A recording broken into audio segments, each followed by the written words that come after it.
I think we're good, which means I should be able to bring up the awesome video for our sponsors today, Manny, and it should work like this. Let's try it out.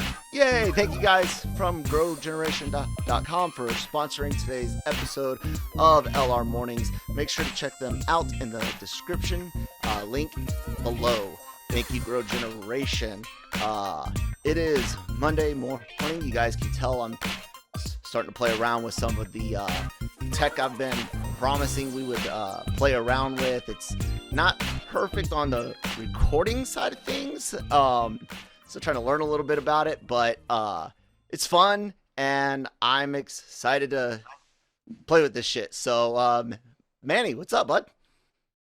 Nothing much, man. Just got done with WrestleMania 37 this weekend. Yeah, I saw a whole weekend. And how was that? Did you enjoy it? It's always enjoyable. There's always highs and lows. Unfortunately, I don't know, these last few years, I don't blame them necessarily for the last few years, just because of the fact that they have been having to do kind of shows without audiences and things like that. Mm-hmm. That it really mutes the show. This year they actually did have fans. It was in Florida, of course. So Florida, nothing exists out there. So they had fans. So it was great. It's the first show that they did with fans, and that was nice to see. You got to see some of the younger talent take a bigger step into the light. And then some of the same old again, and it's a little bit of everything, and it's a good time. And we got to see it was friends yesterday, and we got to see Saturday's night over a really nice dinner. So overall, a good time. Bad Bunny had a really good showing. Of course, he's a Latin rapper that he's been on since Royal Rumble. And he actually had a good match, man. Just solid time. Your boy Logan Paul was on, and he I don't even. I didn't even know he was I guess a former YouTuber until his fight. Like, that's how ignorant I am on social media. But anyways, no, you're not missing much. You're not missing it much. I know when I went back to look at what he had done, it was like, yeah, I'm glad I used to only watch music videos and cat videos on YouTube.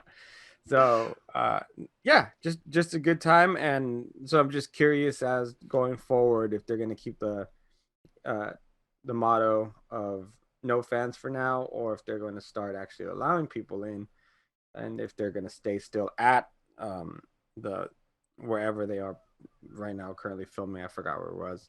They've had to change a couple of times just because of the fact that sports are starting up, so they need their arenas back. So, and then next year, if they're going to still keep it a 2-day event, or if they're going to go back to that mega show that we're all used to for so many years, that'll be WrestleMania 38, which is supposed to be taking place in Southern California, which means one of us may be headed out there. Possibly, or someone that already hangs out that way, maybe. I used to watch a lot of wrestling back in the older days, and I'm still fucking with my camera because I can't leave well enough alone. And I remember it being such a big deal growing up. Hell, I used to go watch like little Saturday night, matches at the Tacoma Dome outside of Fort Lewis when my dad was stationed there and I was little. And I mean, I met Ultimate Warrior at like a USO thing there at Lewis, and I've met the Undertaker a couple times because he's got that ranch outside in Nashville. And so whenever they used to be in Nashville for a SmackDown, Raw, whatever, he would always be like the guy at the box office doing like photo op on ticket day. Back in the days when we had to buy our tickets in person for big events like that. But I've been lucky. Besides those old shows, I have seen it.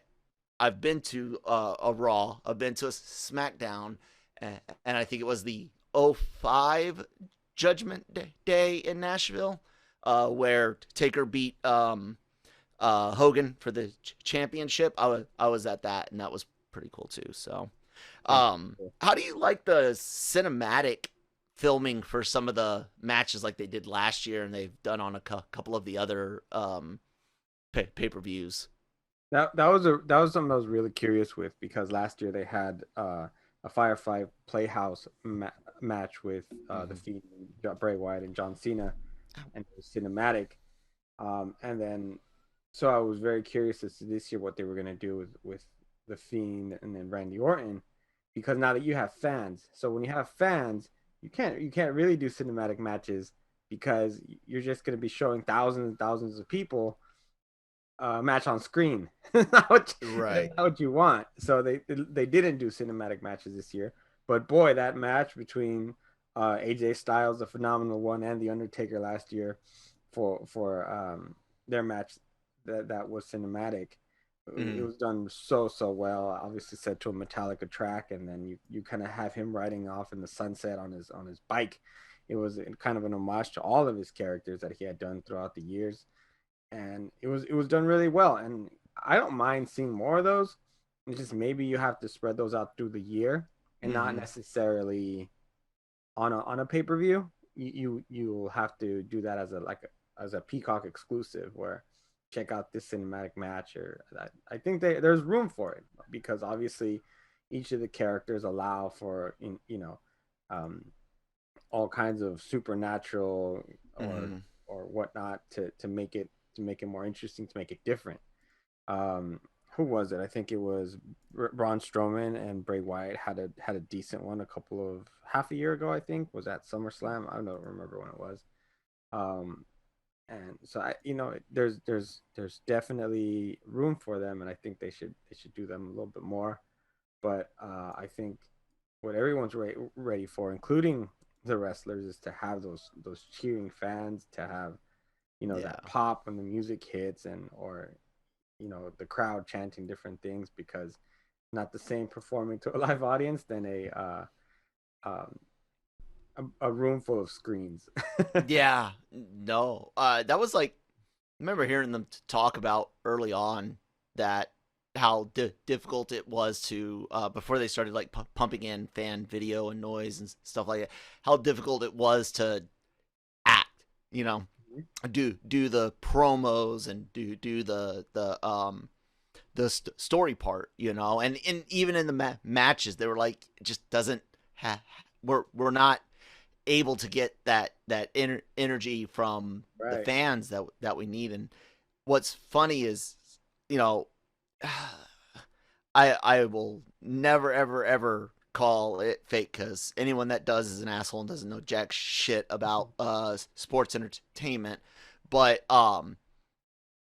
even traditional athletes feed off of their crowds. There's home field advantage is a term for a purpose, for a reason.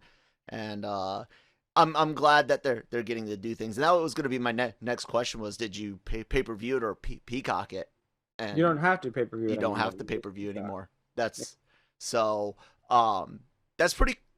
I was just surprised when I saw how quickly they announced a WWE Network and everything Peacock. Like, damn.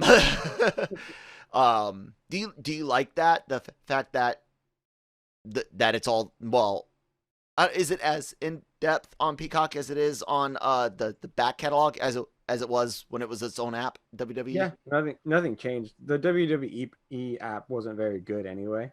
It wasn't a good app, but I liked how back far I could get the WCW and stuff. Yeah, no, they had.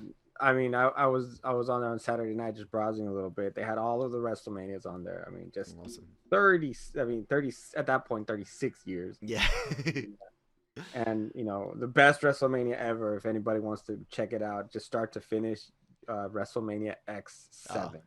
There you go. That is by far, hands down, and by many people, it's argued that it is the best WrestleMania. That was Rock and Hogan, right? No, that's No. Rock and Stone Cold Steve Okay. Austin. That's That was like 23, maybe I was thinking of. Rock and Hogan was the following year. Okay, I I knew it was believe so, close 18. in that like late whatever. But man, that from start to finish, that show is just spectacular. Yeah, it Kurt was. Angle versus I can't even remember right now. There's just I like I liked Raven. Kurt. There's a moment during a hardcore match between for the hardcore title between Kane, Raven, and the Big Show, where it's a Hmm. little known fact that Raven was trying to drive a golf cart in the back, and he was about 2 inches away from running over the electrical cables that would have shut down the power to the entire place. Jeez.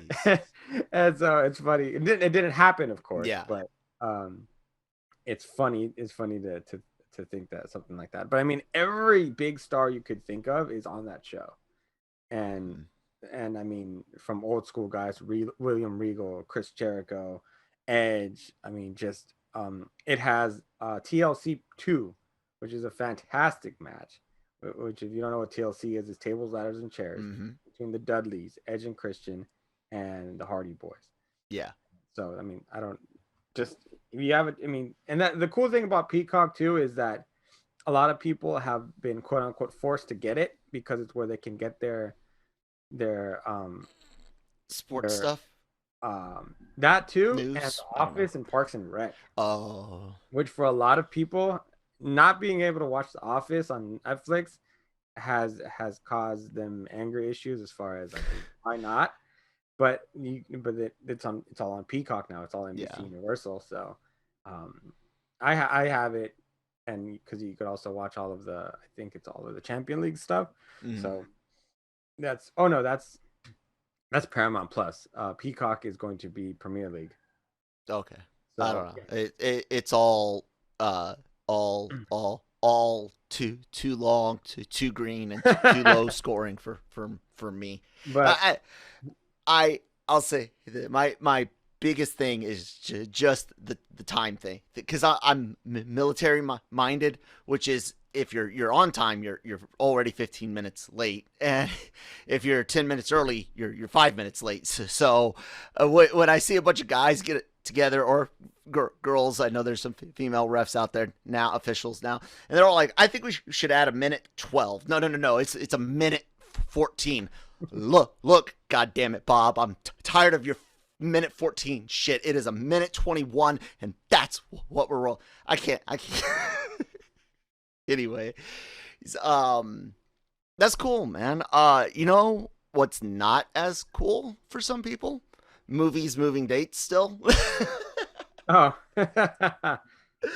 I had no way to segue to one of the bigger news stories from what some of the people may have missed this weekend, and that was the push of Maverick, Top Gun Maverick from this summer to this fall, and then Mission Impossible being pushed from the fall to next year, Mission Impossible 7. And there's a couple ways to look at it. One, like you said, Florida open. They had fans. Texas fairly open. We talked last week. Man, big opening day for the Rangers in baseball, and we've got theaters opening up, and studios are basically like, okay, cool, we can move some things around and get some more money as more people are vaccinated and all that. But then you've also got some countries that might not have the vaccination rates that we do, and some of them are shutting down again.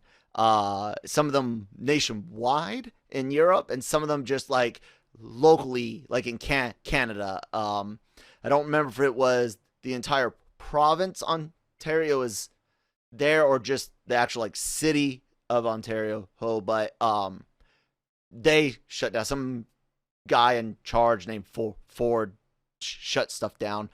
What do you think is going on, at least with these two movies? Do you think it's more the former, like, hey, America's opening up, China's massively open already? That's what I'm thinking. those are the two markets that really matter, Yeah. unfortunately, because if if United States was all open and China wasn't open, you'd still have. I think you'd still see movies being pushed back right now. It's like that international market is such a big deal Mm-hmm. because you wonder sometimes some of these movies suck, and why are you making them? And then Because you the realize that international market. international market is a driving force. That's why Tom Cruise is still such a huge star because they love him in the international markets. So, I mean, I don't have a problem with it because, I mean, hey, everyone's going through it. Mm-hmm. And if the studio needs to move a movie, um, because they feel like it's going to do better, then then that's up to them. It's a business move, and if they believe it's smart, that's fine. Uh, we'll get it when we get it, and just we just have to deal with it. It's Yeah. nothing that really bothers me because at the end of the day, I hope they make money so they can make more movies. And but I think Kong and Godzilla being as successful as they were, their first opening weekend was kind of a test run, and I think a lot of people are happy with it. Uh, but I think Warner Brothers actually had the best model for releasing movies right now, and I know that other studios didn't want to do it, but doing that the release between home and theater, I think is working really well, at least for this year, just because of the fact that number one, they want to get their product out. Number two, um, a lot of people are already gonna make that choice whether to go or not. So why not try to double dip, get some subscribers for a couple of months, and at the same time get some movie tickets? Because what Godzilla and Kong proved is that if I want to go see it in the theater, I'm gonna go see it in the theater Yeah. when we're available. I mean, even here we have I think a couple of theaters open, but we still chose to go watch it at the drive-in. Right. Um, it's the people who are going to want to, or just in general, the people who want to go to the theater are going to do so. And so, if you feel now that a movie's going to do better, then you move it up. And or if you feel what we want a bigger theater showing, then you move it back. And it's just what it is. I mean, Black Widow is going to be on Disney Premiere and on in theaters, which is a great move. And the only reason I feel like it's okay for them to charge more is because everybody already has Disney Plus. You're already watching Falcon and Winter Soldier and stuff. Yeah. So why am I going to give you free stuff when you already have it? HBO Max, on the other hand, needs a couple more subscribers every now and then. And not to say that Disney doesn't want more subscribers, but their HBO is not necessarily at the point where Disney is, I think. So overall, not a problem, man. Just everyone's trying to figure it out as we're opening back up. So I don't blame sports, any kind of entertainment for kind of shuffling around for these next couple of months. Makes sense. Makes sense. Bam! Look at that. I'm still playing with stuff. I can see that. But no, you're absolutely right on like the way you're putting it. I want to see my movies too, and I've already stated I won't be going to barring things closing down again. I'm not going to be seeing any more movies at home until I've seen them at the theater, if you will. Mhm. That's what is working for me. It's not for everybody. That's fine.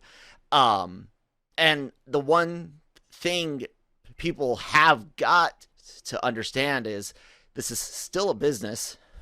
Right. Money still needs to be made in order for us to even get more.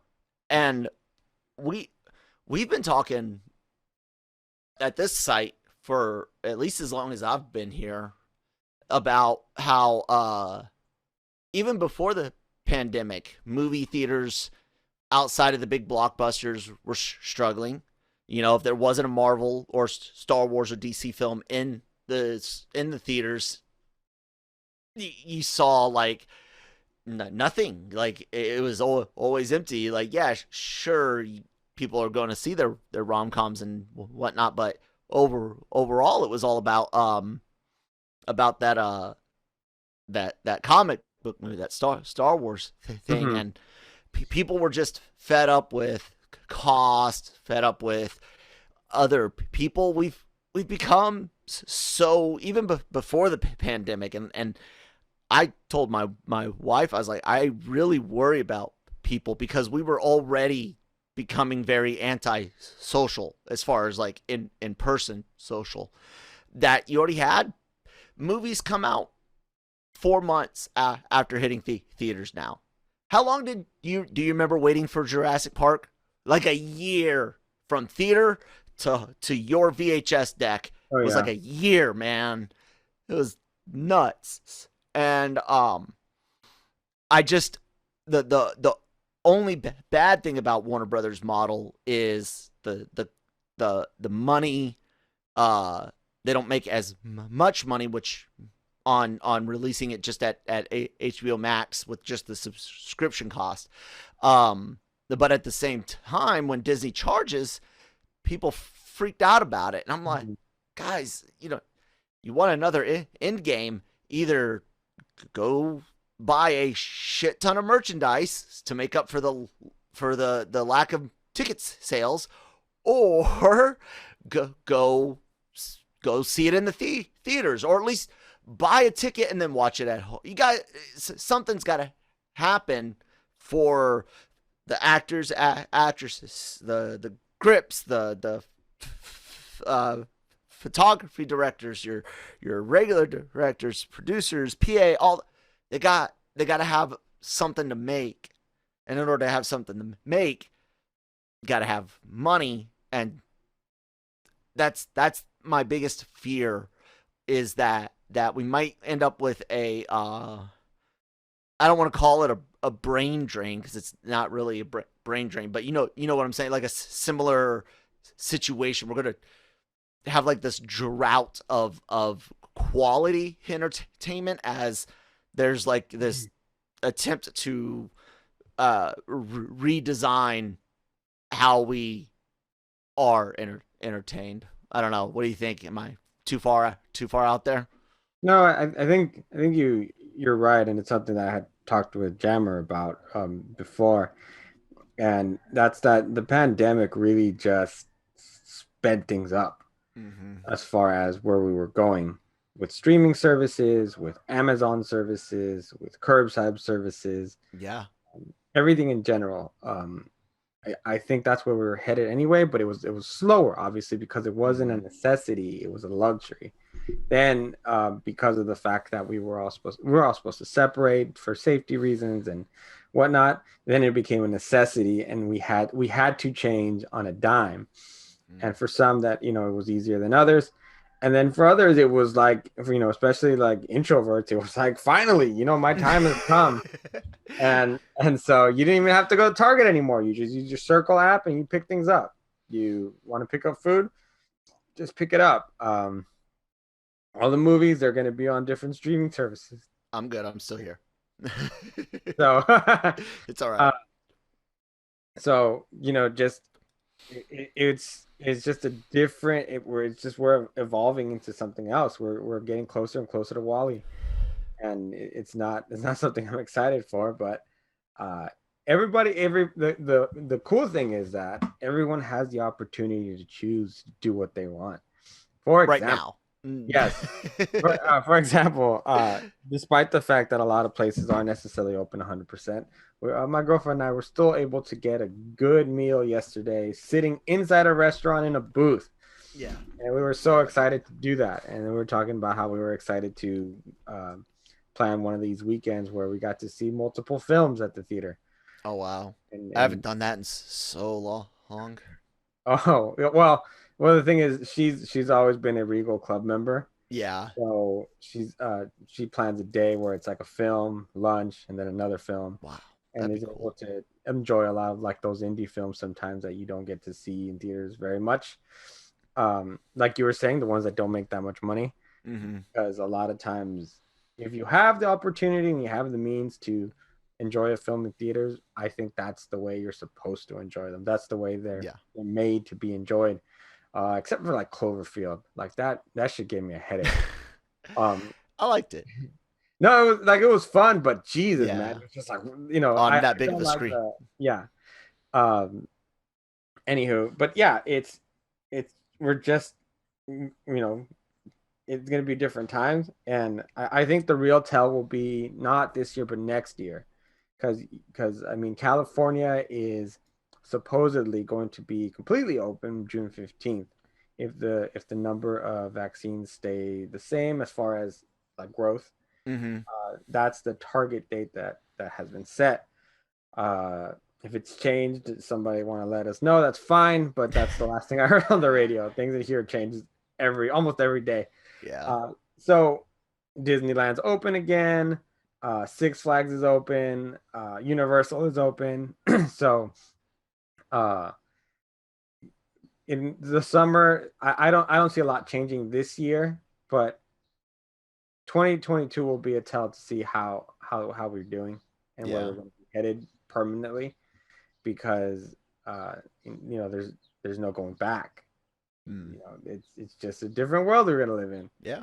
So Some people they're happy that their kids are going to be able to attend virtual school in middle school, you know, and it still be part of the public school system, because that's what's best for their family, and that's like a good idea, and without getting into any of the politics of it, um I do fear a lot of this asynchronous learning stuff seeping into regular school. I'm not a teacher. I sort of was in the army.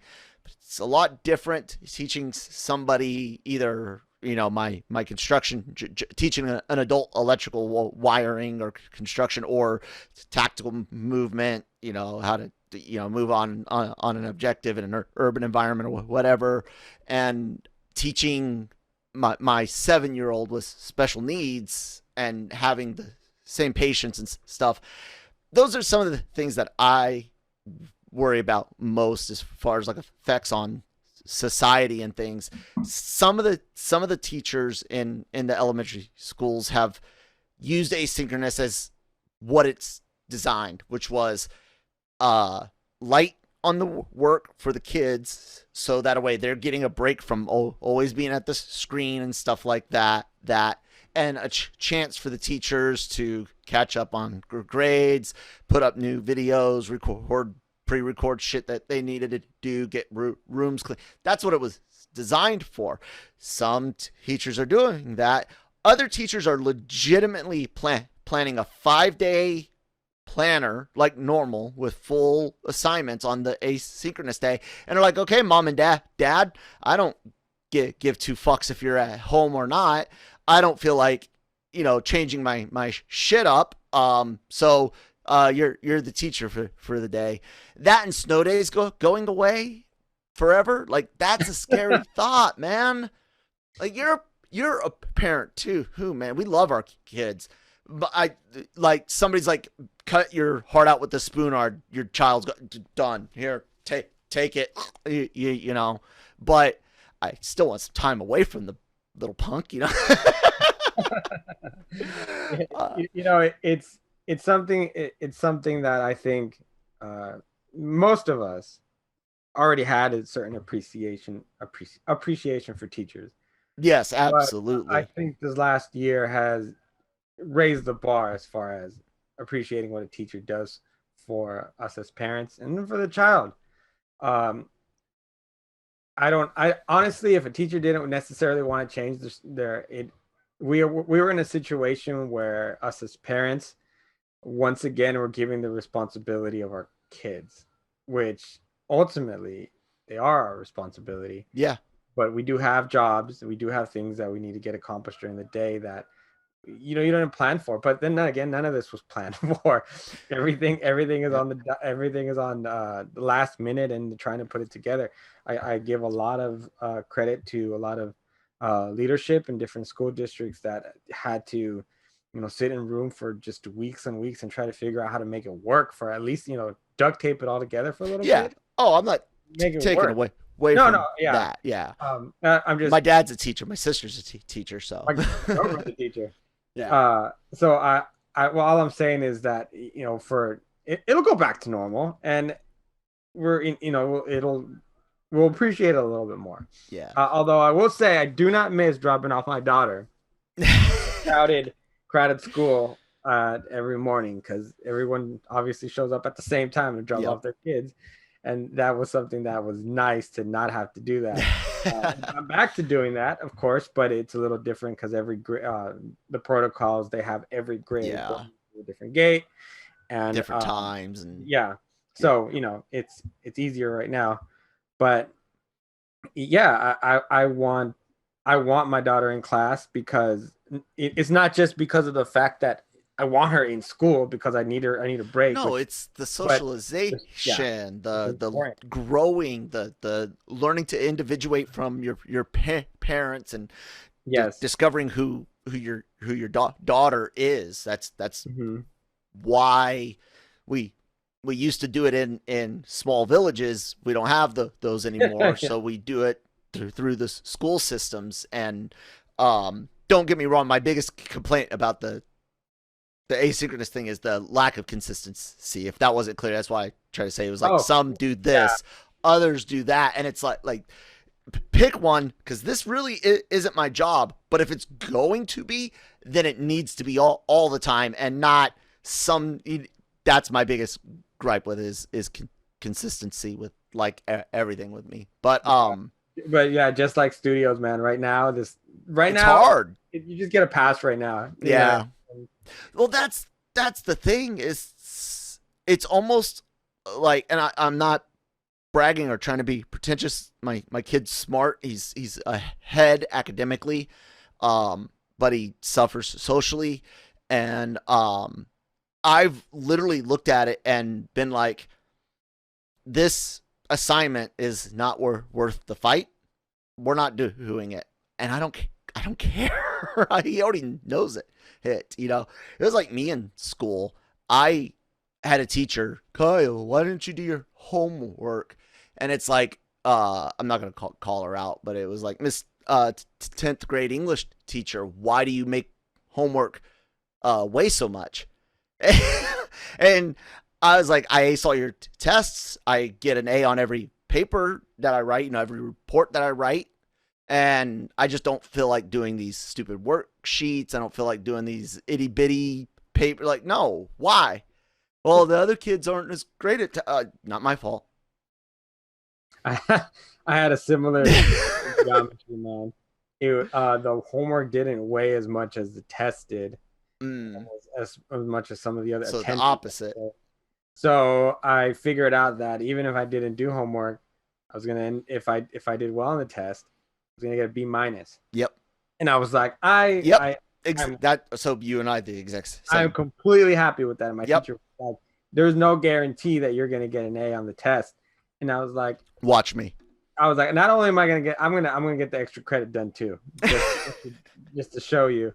And then he was very upset when I did ace it, but upset in a, like, cause happy, of course, that I knew the stuff. Yeah. But like, I think he changed his rubric after that next year, because I was like, I don't have to do this. I can just do the test. But because once you figure out formulas and you know what you're doing, yes, there's different numbers, Yes. But I do understand though what they say about that. It's like there's some kids that really do need a lot. I know. Yeah, like I said, my dad, high school history wrote his own class. He created the first military history course in at the high school level in the state of Tennessee.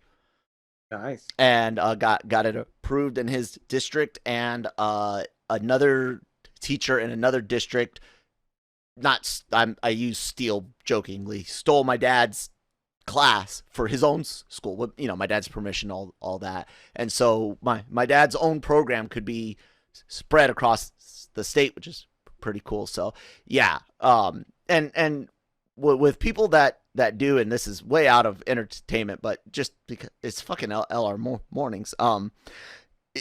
One of the best things about having a teacher in your family or close circle of friends is getting to understand a lot of frustrations aren't at the teacher level. That's admin stuff, and your teachers probably feel the exact same as you. They just can't say anything about it. Blue Sky Studios, guys, the makers of Ice Age. Of course, it was under 20th Century Fox, shut down by Disney and folded into 20th Century Animation. Before we get to them, though, let's hear from Christine about Grow Generation. Grow Generation, where the pros go to grow. Grow Generation is your one-stop shop for hydroponic grow supplies, product systems, and more. Grow Generation serves customers across the nation and carries a wide inventory of renowned cultivation brands. Go to www.growgeneration.com, where the pros go to grow. There we go. Thank you so much, guys, for sponsoring the video. Manny, there's this. It happens whenever buyouts. You know, you consolidate. You now are going to have redundancy, because rarely does a company buy another company that's completely out of its wheelhouse, right? So here you have Disney with its own animation studios buying another studio within animation studios. But because there is that redundancy, there's going to be a whole crap ton of animators, producers, and systems integration people. Like, all of those jobs are gone out the window. And this isn't the first group from the buyout to suffer.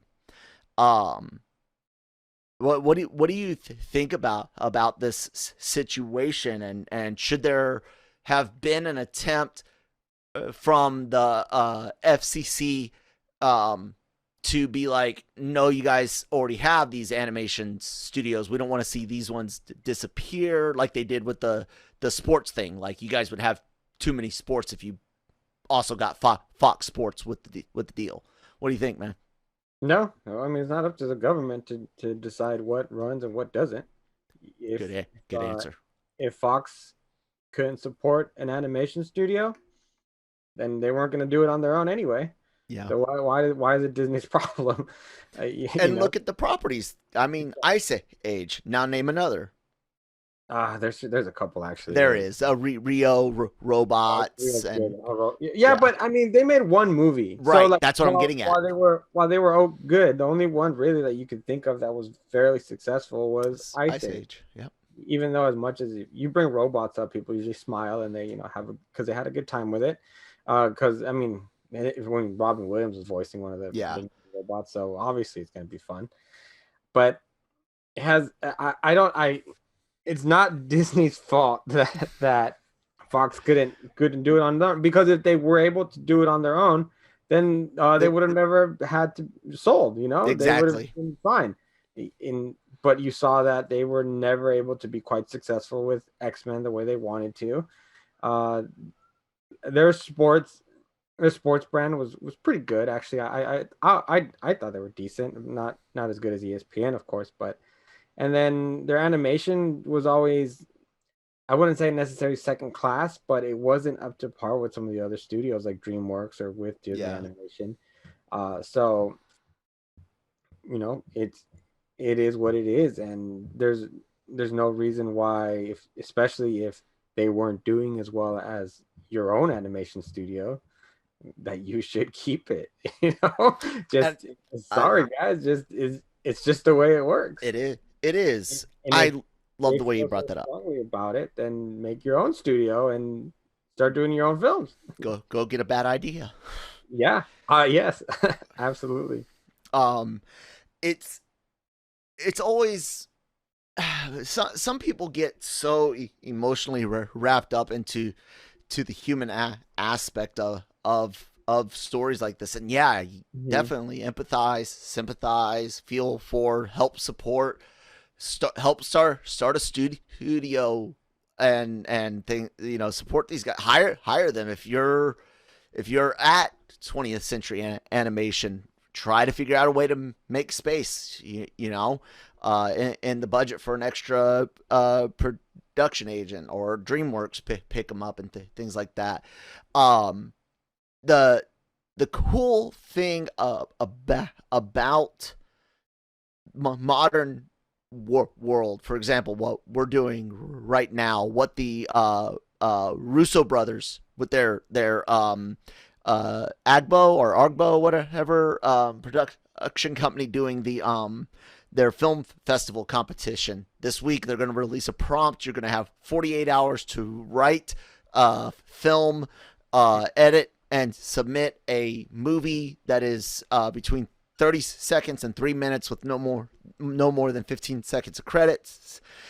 All of this stuff enables and animation programs at home, open source engine like source engine and the source filmmaker is a great way for a young aspiring CGI wannabe filmmaker to get in and make CGI movie. Yeah, sure, mostly with existing Valve models from Team Fortress or Half-Life or whatnot, but still,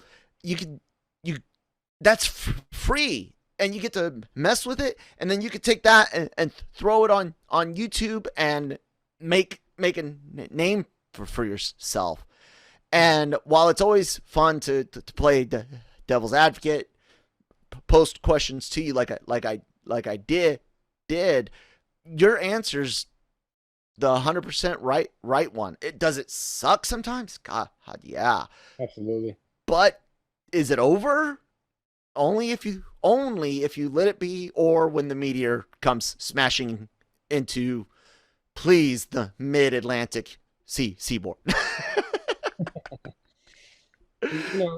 And the thing is, there's always opportunity out there, and it's not going to be easy. I think one of the biggest things I hear from filmmakers is especially during interviews, and you can catch them if you catch my interviews on LRM, when I ask them about some of their biggest challenges or what their biggest takeaway is just how much time they have to put into it, how many nights that they work 20 hours a day because they can only film for 10 days, or they have a deadline, because their budgets are so small.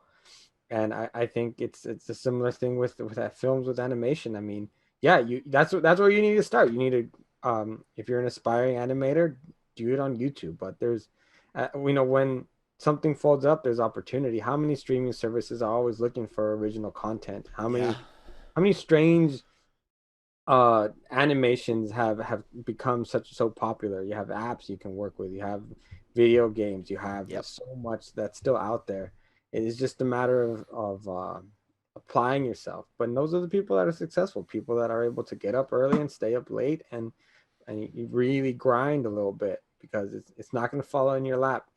Some of these animators probably did end up getting picked up by Fox, but yeah, true, there's going to be a lot who are going to be looking for jobs, but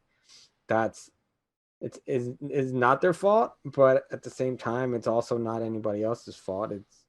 It's just the way it works, the way the world works sometimes. And yeah, you're right, the human element of it sucks, but that's just it's like, just things happen, unfortunately. You're absolutely right. And there's my buddy Toby used to play in this band called the Mervs, and shout out to Toby, Ryan, and CJ for the cool music they made. But they got this song called The Dash, and this lyric, when the window closes, smash through the glass. And I've always really liked that idea. It's a play off of, when someone closes a door, look for a window, or those types of sayings. And sometimes it's a little bit more drastic like that, and I like that imagery of, smashing through the glass to get at what it is that you're after. And is it always going to work out? No, Right. it's not. I mean, look at how many thousands of kids right now with dreams of NHL, MLB, MLS, or Premier League, or whatever, NBA, NASCAR. They're never going to make it because there's thousands of them, and there's only 30 some odd slots on most teams' active rosters. Not every league has a dozen minor affiliates and things like that. So your chances of playing pro sports are slimmer, but still, if you're willing to plug away at it, if you're willing to move, this isn't the only country where baseball's popular. If you might not be MLB quality, but you might be good enough to go play in a European league, an Asian league, a Canadian league, so opportunities are out there. Yeah, absolutely. And even, I mean, it all, the thing I think that's great about what you're saying is that, yeah, there's only so many slots in all these different sports categories and whatnot, but the opportunity's there. Yeah. There is not a solid no. Mm-mm. Until, like, well, if I tried to play, now at my age, but you have the opportunity. You can do it. There's no one stopping you, and there's different ways to go around it, but it's how much do you want to put into it. Yeah.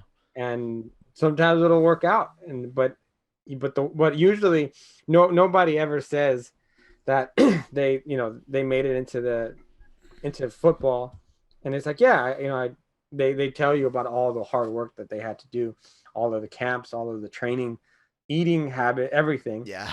It doesn't just happen, man. It's just so much work, but the opportunity's there. Yeah, that's cool. It's good way to look at it. Try to keep that positive outlook, like looking at the movies moving. Let's look at that as a positive. Theaters are opening. They're looking to make money, and it's because they've got faith that, oh my God, look, all these people that turned out for Godzilla. As things get even better, that was definitely a little bit of these moves, I think, are more breaths of relief of, right. Yes, people will come back, and because they will come back, let's make some space. Yeah, so. That's also why Mortal Kombat got pushed back a week. They wanted Kongzilla to have their space. Yep. And it's fine with it. And as for those properties from Blue Sky, what do you think's gonna happen with the IPs? I don't see Disney leaving all of them on the floor, especially Ice Age. Do you think? I told Christine I think it would be like that. Like, everyone knows 20th Century Animation is still Disney, but I think if you went to see a new Ice Age and Walt Disney Animation showed up before, I think people would be mad. I don't know. What do you think will happen with those properties? Is Disney going to bring them to their name, or they keep them at 20th Century? No, they'll keep them. I think they'll keep them at 20th Century. There's no reason to bring them. And honestly, if there was something to be done with them, I think 20th Century would have done it, because they had the time for it, but obviously they just didn't work out as well. Well, they had the time, but they don't have any good idea people. I know, but it's not. I mean, I can say that, but like you said, they have the best minds out over there. But I think with everything they got going on, all the properties, they're probably going to stick them at Hulu and just be done with it. I don't even think they make it to Disney Plus, man. No, probably not. So put them on Hulu. Yeah. I think Ice Age has been kind of squeezed out as much as it's going to be. I was wondering if they'll end up like rebooting it. That was like my thought was like, one, if they make just a sequel or keep what's there, I keep can the see them. 20th. Only thing I can see them doing is making shorts with maybe Scrat, Maybe. because those were always funny. But overall, I just don't see the value of bringing them back. There's not. I don't see anyone clamoring for any of these things to come back. That's why Robots didn't have a sequel, and just I don't know. Were they fun movies? Yeah, but there's not much extra there to it. I can see that. Yeah, I can. World for Robots and Yeah. Ice Age, I think was like I said, squeezed as much as they were going to get out of it. Unless you're going to bring them to modern day world, which Oh is God, Exactly. we're back at Dinosaur Story. Yeah. So start thinking about the horrible 90s animation movies.